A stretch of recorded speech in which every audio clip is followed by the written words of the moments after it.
Olá pessoal, tudo bem? Que hoje seja o primeiro dos melhores dias da sua vida. Se inscreva aí no canal, ative as notificações, participe nos comentários, quero saber a sua opinião. Também estou no Twitter, estou no Facebook, estou no Instagram. Podem acompanhar lá também, é muito legal interagir com vocês.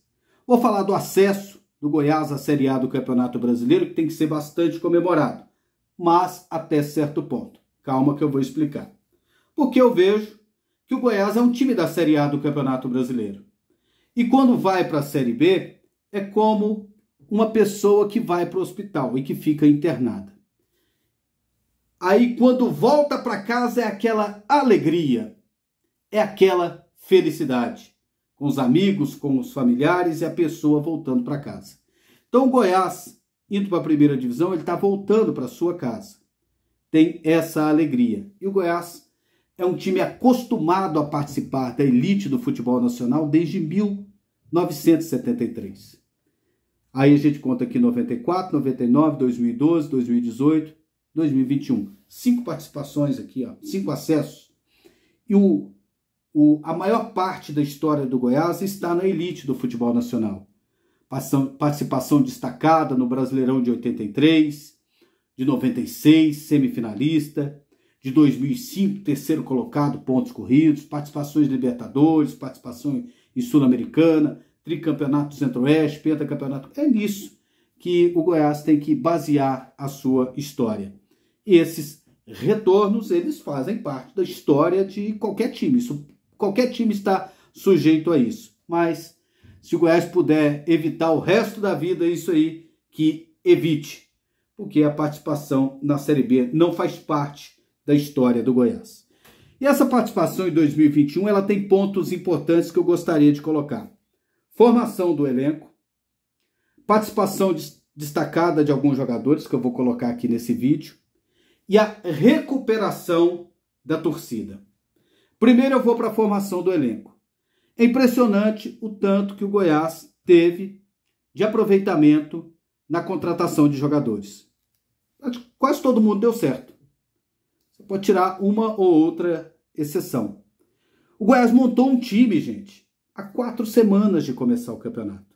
Se você pegar as 20 equipes que participaram da competição, o Goiás foi o que mais reformulou em relação ao campeonato estadual para o Campeonato Brasileiro da Série B. Fez isso porque precisava. O ideal é começar lá no início com tudo pronto. Mas o de início não estava dando certo. Então o Goiás teve que se virar nos 30. Então, tá de parabéns o Arley, Paulo Rogério Pinheiro, Edminho Pinheiro, por ter montado essa equipe em tão pouco tempo, e uma equipe com alguns jogadores com aquela chamada espinha dorsal, né? Permaneceu Tadeu, David Duarte. David Duarte eu considero também um investimento do Goiás, porque o contrato dele está para vencer, ele vai para o Fluminense queria antecipar, teve até negociação, teve proposta, o Goiás poderia ter aceitado qualquer coisa e o rapaz ter ido embora e o Goiás não iria encontrar outro jogador como ele. Então o Goiás não quis negociar porque viu que ele era importante. Então esse foi um investimento. E o David Duarte foi muito profissional. Mesmo com o pré-contrato, lá com o Fluminense, ele não tirou o pé em nenhum momento. Ele se entregou por completo. E poderia ser um jogador para tirar o pé, porque ele teve uma contusão séria um tempo atrás, no joelho, só que ele não pensou isso em nenhum momento. O Fluminense ganha um baita de um profissional, o David Duarte. Então eu estava falando da espinha dorsal. Tadeu, David Duarte. Aí trouxe para o meio-campo o Elvis, rei das assistências. Para o ataque o Aleph Manga. Interessante aí, ó, na contratação do Aleph Manga, do Elvis, do Nicolas. Goiás precisava dessas referências. E a gente sempre cobrou, torcedor, imprensa, poxa, o Goiás tinha que tirar a mão do bolso para contratar jogadores. Foi lá no Volta Redonda e falou, quanto vocês querem para nos ceder o Aleph Manga? 500 mil. Pá, pagou. Foi lá no Paysandu, pagou lá, trezentinho para trazer o Nicolas. Foi lá e pagou para o Cuiabá para trazer o Elvis. Trouxe o titular do Cuiabá, o camisa 10 do Cuiabá. Ele fez um último jogo na Copa do Brasil. No outro dia ele estava embarcando para Goiânia. Cuiabá da Série A do Campeonato Brasileiro. Então o Goiás fez esses investimentos. E essa espinha dorsal com esses jogadores assim, aqueles certeiros, aquelas contratações que o Goiás fez sabendo que eles iriam fazer a diferença, que seria o esteio da equipe no campeonato. E aí compôs com outros atletas. Trouxe o Diego, um currículo mais modesto, um jogador que queria aparecer. Trouxe o Hugo, lateral esquerdo, reserva do CRB, e o cara se destacou. Trouxe o Arthur, lateral esquerdo lá do Brasil de Pelotas, e o cara se destacou, e assim por diante. Então a montagem do elenco, ela foi impressionante. Não foram muitas contratações, o Goiás não tinha um elenco tão grande, mas o time ele correspondeu no campeonato, porque o elenco foi muito bem montado. Trocas de técnico. Teve o Pintado, Marcelo Cabo e terminou com o Glauber. Muito se questionou, né? Puxa vida, e eu questionei. Como é que manda um treinador embora no G4? Esse é o questionamento, você faz parte da imprensa, você questiona. E as alterações, e eu também disse, essas alterações dependem muito do feeling de quem está no dia a dia. Do Arley lá, do Paulo Rogério, do Edmir, de sentir o dia a dia. De ver se vai dar certo ou não. Eu já vi alterações, por exemplo, no Goiás, de darem muito certo. O Ivo Wortmann, uma vez, estava com quase 100% de aproveitamento no Goiás, foi mandado embora, veio o Celso Roth e o Goiás decolou. Uma vez o Cuca tinha perdido 5 seguidas, não mandaram embora e ele decolou. Então, depende muito de quem está lá no momento, o feeling. É igual alteração de jogo.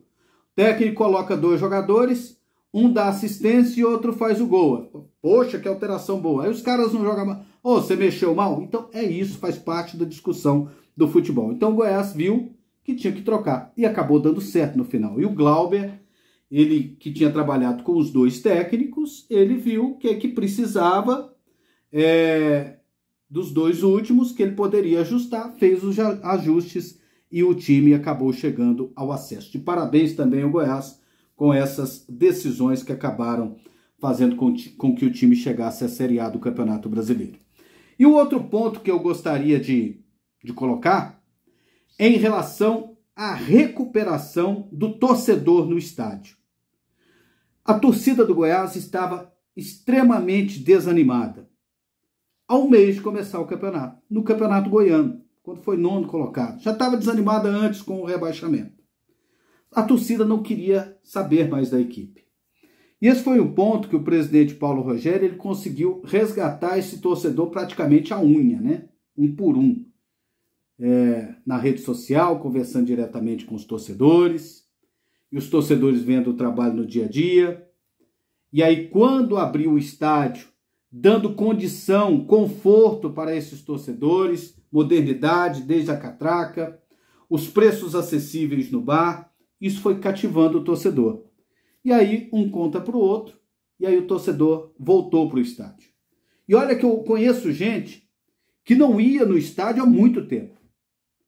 Eu conheço torcedor do Goiás que não ia desde 2013, daquele jogo lá do Goiás e Santos, em que o Goiás praticamente desistiu do campeonato há uma semana do último jogo contra o Santos, que valia a vaga na Libertadores. Aquilo ali desanimou muita gente.